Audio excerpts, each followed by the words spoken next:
O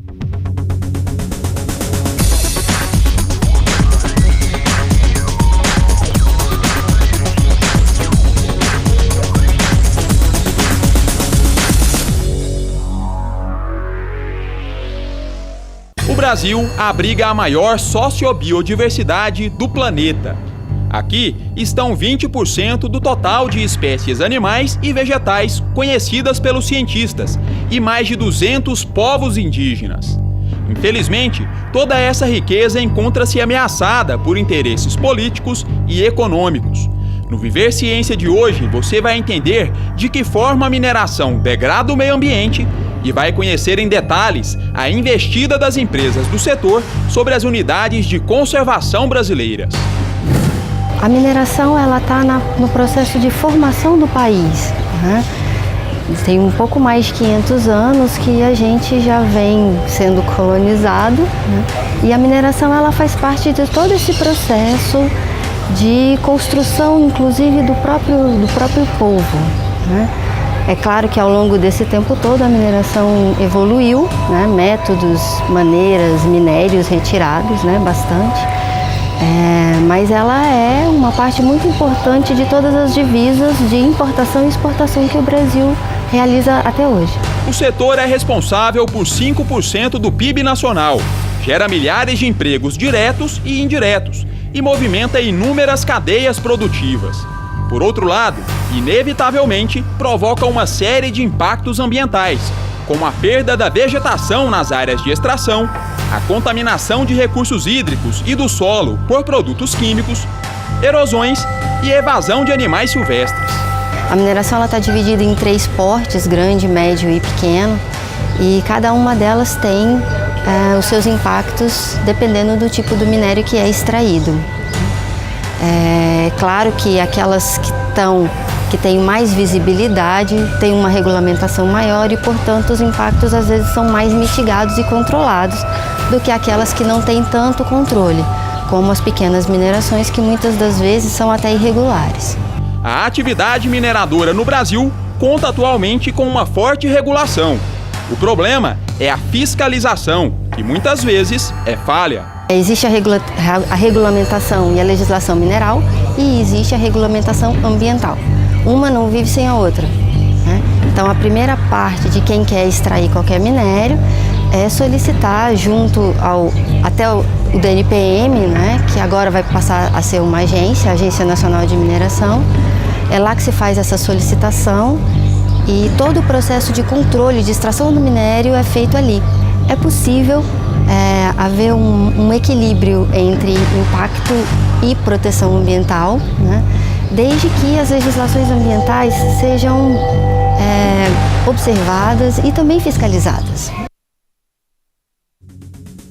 Parabéns pela escolha! Você está no Viver Ciência. O tema de hoje do nosso programa é mineração e áreas protegidas. Para falar sobre esse assunto estão comigo aqui no estúdio Paulo de Marco Júnior, que é doutor em Ecologia e professor do Instituto de Ciências Biológicas da Universidade Federal de Goiás, e Caroline Corrêa Nóbrega, doutora em Ecologia e Evolução e pesquisadora do Instituto de Pesquisa Ambiental da Amazônia e também da UFG. Bem-vindos ao Viver Ciência. Prazer estar aqui com vocês. Agradeço o convite, é um prazer estar aqui no Viver Ciência. Prazer é nosso. Nós somos às ruas de Goiânia para saber quais são as dúvidas do público sobre esse assunto, mineração. Vamos ver a primeira pergunta. Meu nome é Cleonice e eu gostaria de saber quais são os minérios mais explorados no Brasil. Cleonice, é interessante isso. Se a gente for olhar em termos da quantidade de dinheiro que gera, o ferro é o primeiro, ele produz uma grande quantidade de dinheiro. Na última análise do Departamento Nacional de Política Mineral, em 2016, tem uma estimativa de cerca de 42 milhões de reais gerados pela exploração de ferro. Em segundo lugar está o ouro, que apesar de ser uma quantidade muito menor, ele gera muito dinheiro, cerca de 9,5 milhões de reais. Depois nós vamos ter o manganês, nós vamos ter o cobre como grandes commodities que são muito utilizados no Brasil. Mas é importante chamar a atenção que não só pela quantidade de dinheiro, mas também pela área que é afetada, o ferro, com certeza, é o grande commodity relacionada à mineração brasileira hoje. Ok, próxima pergunta na tela. Meu nome é Valmir. Sei que as mineradoras têm que fazer a compensação ambiental. E o que é isso? Valmir, ótima pergunta. Primeiro, antes de a gente falar de compensação, a gente tem que entender o que é a compensação ambiental, né? Então, a compensação ela é feita em cima de um impacto que nós já sabemos que vai ser gerado em cima do meio ambiente que será explorado naquela área. Como o meio ambiente ele é um bem comum de todos nós, não só nosso, mas também das futuras gerações, a empresa ela tem que se comprometer a pagar uma compensação financeira que vai financiar, então, a manutenção, a criação, ou mesmo a implementação de unidades de conservação na mesma subbacia ou em áreas muito próximas aonde está sendo criado o dano ambiental, para, em contrapartida, então, a gente que seja criado áreas de preservação ambiental desse meio ambiente, né, ou próximos, né, ecologicamente desse ambiente que está sendo impactado. Ok, mais uma pergunta. Meu nome é Derek e eu queria saber quais foram as consequências da tragédia de Mariana envolvendo a mineradora Samarco. A tragédia de Mariana ela foi uma das maiores tragédias ambientais que a gente teve, né, aqui no Brasil. Ela aconteceu em novembro de 2015 e foi uma tragédia, ela ocasionou a morte de mais de 10 pessoas, centenas de pessoas ficaram desabrigadas e para o meio ambiente as consequências foram devastadoras. Então nós tivemos a mudança de cursos de água, algumas nascentes elas foram extintas, algumas nascentes, e o que ficou mais famoso, né, que foi o próprio Rio Doce, que ele foi devastado e na época nós tivemos uma extinção total de todas as formas de vida ali, seja a fauna, seja a flora, e a gente criou então essa lama tóxica, né, que ela matou o Rio Doce e trouxe consequências para toda a população ali da região. Consequências que vão durar muito tempo aí, né, Carolina? Muito. Viver Ciência faz agora o seu primeiro intervalo, a gente volta em instantes. Ainda hoje, você vai conhecer um estudo que detalha os riscos ambientais de projetos de lei que propõem mudanças no Código de Mineração brasileiro. E no quadro Casulo de Ideias, Pedro e Fernanda explicam por que alguns políticos querem aprovar a exploração de minérios em unidades de conservação. Porque eles não têm noção que toda floresta tem sentimentos também.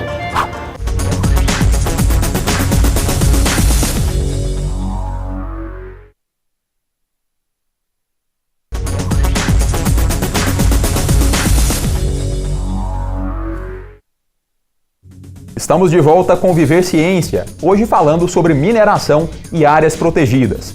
Nossos convidados são os doutores em Ecologia Paulo de Marco e Caroline Nóbrega. Um estudo realizado em parceria pela UFG, Instituto de Pesquisa Ambiental da Amazônia, e Instituto Chico Mendes de Conservação da Biodiversidade, avaliou como projetos de lei que tramitam no Congresso Nacional e buscam mudanças no Código da Mineração poderiam, caso aprovados, ameaçar o futuro das unidades de conservação e terras indígenas no Brasil. Vamos conferir a reportagem. Foram analisados 3 projetos de lei. O projeto de lei número 37, do ano de 2011, libera 100% da mineração em unidades de uso sustentável, áreas com status de conservação, onde atualmente são permitidas algumas atividades, como a extração controlada de madeira. O projeto de lei número 3682, de 2012, permite a mineração em 10% das unidades de conservação de proteção integral, áreas onde é proibido qualquer tipo de atividade exploratória. E o projeto de lei número 1610, de 1996, que libera 100% da mineração em terras indígenas, sem consulta aos índios. Por trás desses projetos, muitos interesses em jogo e, claro, muita gente poderosa. Nós temos então vários congressistas, né, que ou estão diretamente envolvidos com atividades de mineração ou foram financiados por empresas mineradoras nas últimas eleições, né? Então esse lobby é bastante poderoso e ele se junta ao lobby da bancada ruralista, né, dos ruralistas, E aí o que nós temos hoje é um momento em que nós temos uma série de ataques às questões ambientais, seja por parte dos ruralistas ou dos mineradores. Os pesquisadores mapearam as áreas onde hoje a mineração é proibida e analisaram os pedidos de atividade de mineração feitos pelas empresas mineradoras. O cruzamento desses dados permitiu dimensionar os impactos que a aprovação dos projetos de lei produziriam. Então, quando a gente soma todas essas áreas em que hoje não é permitida a mineração, mas caso essa legislação mude, essa mineração passe a ser permitida, nós chegamos a um número de 5 milhões de hectares em áreas protegidas e que poderiam passar a ser impactadas por atividade de mineração. Nós temos terras no Brasil inteiro, mas na Amazônia esse número é ainda mais expressivo, né? Principalmente porque na Amazônia hoje é onde nós temos a maior parte das nossas áreas protegidas. Então, mais de 95% da área das terras indígenas, para você ter uma ideia, estão na Amazônia brasileira. O objetivo principal do estudo é alertar a população e os congressistas sobre os riscos que os projetos de lei oferecem à sociobiodiversidade brasileira. Hoje a gente está sofrendo, o meio ambiente está sofrendo uma série de ataques, né? E esses projetos de lei, eles são uma tentativa de mudar uma legislação com o principal objetivo de interesses econômicos. É o que a gente espera com esse estudo, né, com esse artigo, é que esse trabalho ele de fato sirva como subsídio para toda essa discussão que está acontecendo no Congresso hoje. Professor Paulo, atualmente, como está a tramitação desses projetos de lei no Congresso Nacional? Dois desses projetos ainda estão em tramitação e esses projetos são o PL 37, que foi falado agora, e o PL 1610, que fala das terras indígenas. Mas o que eu acho muito mais importante de raciocinar não é sobre meramente a retirada de alguns desses projetos, mesmo esse PL 37 foi modificado pelos congressistas. O interessante é que as forças que criaram esses projetos, as forças políticas que criaram, ainda existem e são muito fortes. A qualquer momento, novos projetos são reorganizados ou aparecem com esse mesmo objetivo geral de dar acesso a unidades ou áreas que de alguma maneira a população brasileira, o Estado brasileiro decidiu que precisavam ser protegidos ou que são vulneráveis, seja por causa dos povos indígenas são vulneráveis, seja porque a biodiversidade é extremamente vulnerável. Então, existem vários projetos em tramitação, existem formas diferentes com que essas leis são avaliadas no Congresso e uma coisa que preocupa é que existe no momento de uma certa instabilidade política, projetos como esse podem aparecer em qualquer momento. Carolina, por falar aí nessas forças políticas, né?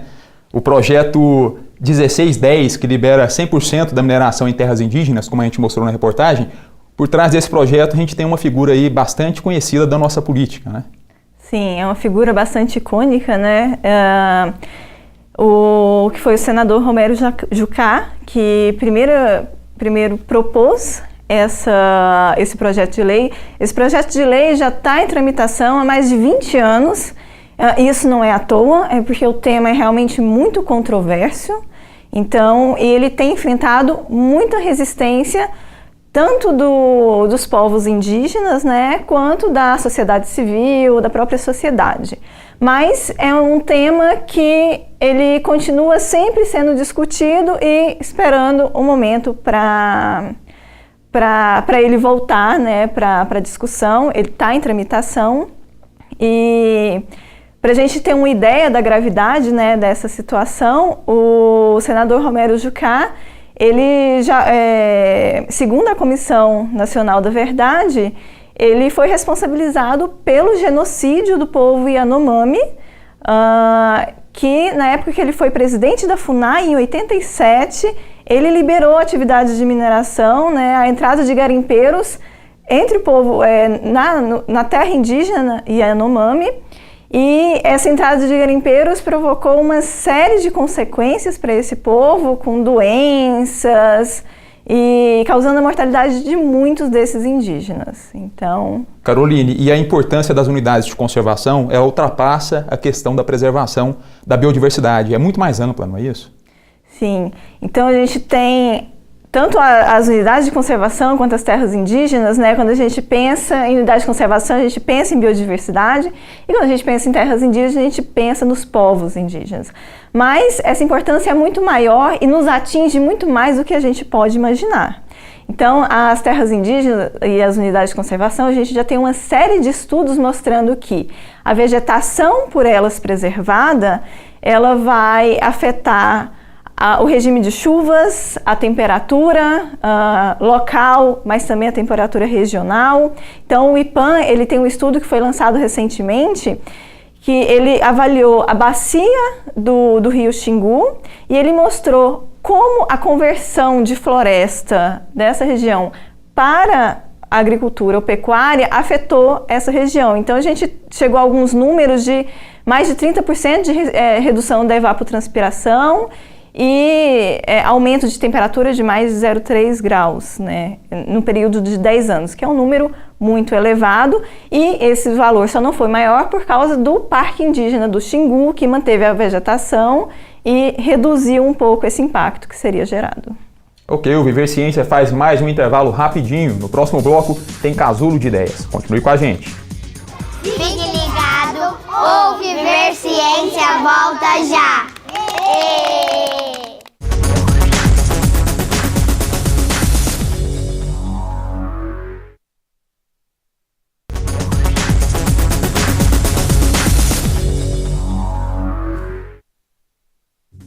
Estamos de volta com Viver Ciência. O tema de hoje do nosso programa é mineração e áreas protegidas.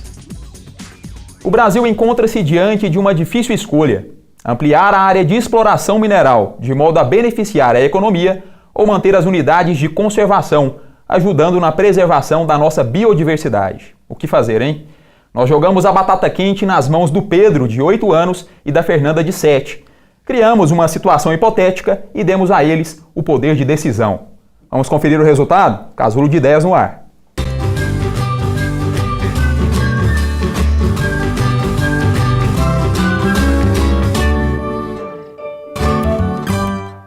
Meu nome é Pedro, eu tenho 8 anos. Meu nome é Fernanda, eu tenho 7 anos. Pedro, o que é a mineração? A mineração é quando você pega uma picareta e bate numa pedra e sai ouro, ferro, diamante. Qual que é a importância desses minérios? São valiosos? Você acha que a extração desses minérios, ela pode prejudicar o meio ambiente? Sim. De que forma? Uai, quebrando raízes de árvores, coisa do tipo. As árvores vão ficar tristes, que aquilo fica lá muito tempo, então... Na sua opinião, por que alguns políticos querem permitir a exploração de minérios em áreas de proteção ambiental?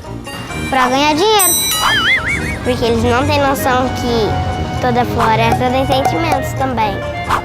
Agora, ó, pensa nisso que eu vou te falar agora, ó. Se você fosse dono de uma fazenda, onde tem uma grande área verde, uma floresta bem grande, que é protegida por lei, não pode cortar nada que tem ali, não pode destruir, e você descobrisse que tem uma reserva de ouro debaixo da terra, debaixo dessa floresta, muito ouro, o que você ia fazer? Eu cavucaria.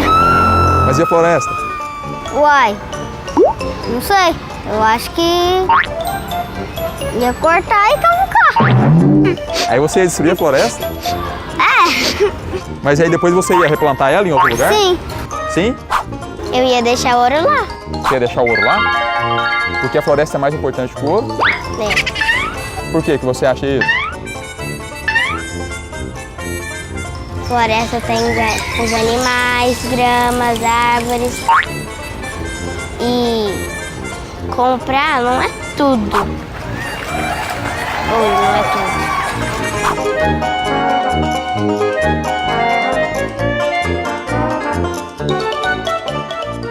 Pessoal, o que vocês acham? É possível conciliar a atividade mineradora com a preservação ambiental? Eu acho que isso é possível, mas é interessante como o Pedro e a Fernanda tiveram dificuldades danadas de encontrar uma solução, e é claro que nós todos buscamos solução. Eu chamo a atenção para 2 aspectos. primeiro deles é que quando nós decidimos que nós não vamos fazer uma determinada atividade, significa, entre outras coisas, que nós acreditamos que o desenvolvimento tecnológico futuro pode nos dar oportunidades e métodos que facilitem que nós tenhamos soluções mais sustentáveis. E ter fé no futuro em termos de tecnologia sempre teve bons resultados na nossa história. Então vale a pena pensar mais nisso. E o segundo aspecto é que mesmo com algumas áreas, se nós decidimos que nós precisamos minerar ou mexer nessas áreas, existe toda uma proposta sobre como nós precisamos, e a legislação garante, que essas áreas sejam revegetadas e reconstruídas. A grande discussão que nós tivemos nesse artigo tem a ver com minerar em áreas protegidas, e essa sim é uma questão que precisa ser tratada de uma forma bastante especial. Então a mineração em si é possível recuperar áreas que foram mineradas, depois de mineradas, mas é muito difícil que ela atinja todo o potencial da sua biodiversidade. Então é preciso escolher com mais cuidado, e essa é uma decisão que precisa ser tomada pensando no futuro do país e não apenas numa decisão momentânea no momento de estabilidade política. Professor, e o que nós brasileiros, que estamos aí preocupados com a preservação da nossa riqueza natural, podemos fazer para impedir o avanço da mineração sobre essas áreas protegidas? A pressão popular funciona nesse caso?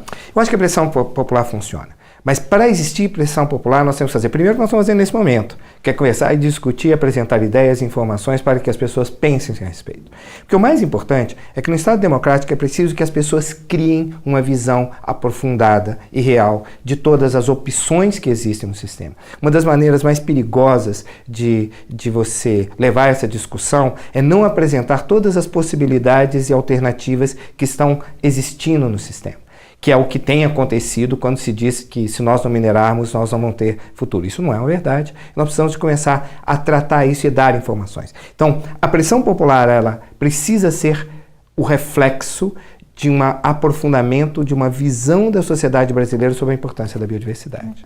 E acho que a gente tem um exemplo bem atual, de como a pressão popular pode interferir, sim, nas decisões que estão sendo tomadas lá em Brasília. Então a gente tem o exemplo da RENCA, que é a reserva do cobre, que por decreto presidencial ela foi extinta, então liberando as atividades de mineração futuras ali nessa região. Essa é uma região que mais de 90% são áreas protegidas, então ou são unidades de conservação ou terras indígenas, e isso gerou uma reação popular muito significativa. Então nós tivemos essa reação popular, nós tivemos pressão do terceiro setor, ONGs, da opinião pública, e na semana passada nós tivemos essa derrubada então desse decreto presidencial, e até o momento a reserva do cobre ela foi mantida. Então nós voltamos atrás nessa decisão de extingui-la. Então, vitória do meio ambiente, então, né? Vitória Bom, o assunto é riquíssimo, a gente vai voltar a falar sobre isso aqui, com certeza, mas o nosso programa está chegando ao fim. Eu quero agradecer o professor Paulo de Marco pela presença, muito obrigado. Obrigado a você. Caroline Nóbrega, obrigado pela participação. Eu que agradeço, foi um prazer estar aqui. E obrigado a você que nos acompanha pela TV e pela internet. Esse episódio já está disponível no nosso Facebook. Obrigado pela atenção, um abraço e até a próxima. Tchau.